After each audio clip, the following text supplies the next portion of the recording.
Hey guys, here we are in part 2 of the tire fall-off comparison series at Dover Speedway.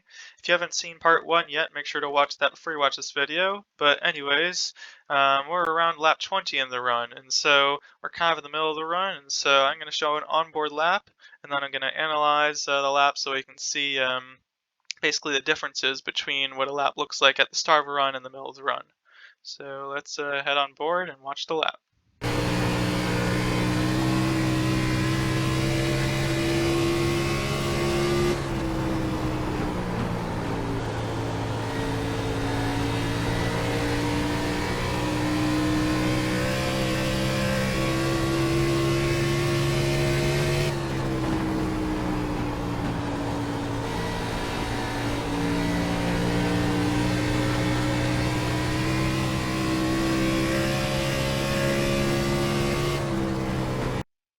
And here's the lap from the chase view.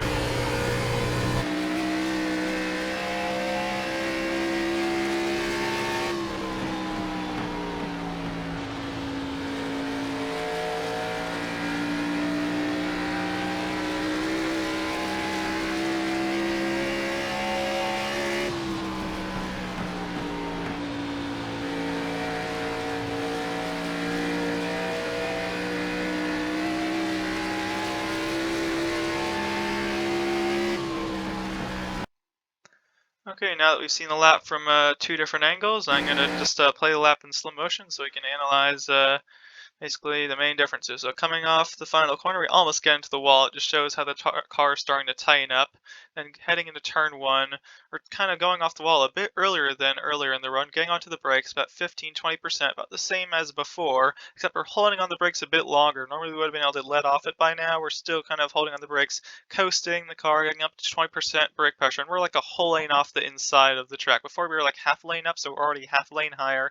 Still about 50 to 60% brake pressure, but we're on full gas a bit earlier, but I guess because we kind of diamond the corner a bit more, so we're able to straighten the wheel out a bit earlier. So while that is a bit different in the fact that we're able to get to the gas earlier, we kind of had to do a longer kind of had to go a bit higher up on the track in 1 and 2. So anyways, going down the backstretch. Going back to slow motion and entering 3, we have about 15 to 20% brake pressure. Again, holding the brakes a bit longer than before. Still have a little bit of brake pressure. Would have been off a lot earlier, but as soon as we get off the brakes, back onto the gas around 30% and went back up to 50%.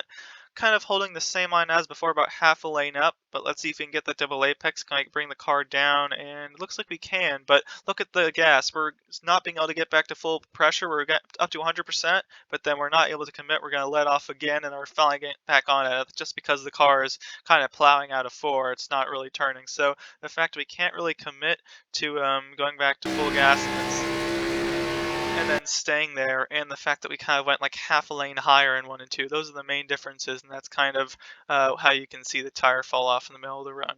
So anyways, I hope you enjoyed, and make sure to check out part 3 in the series.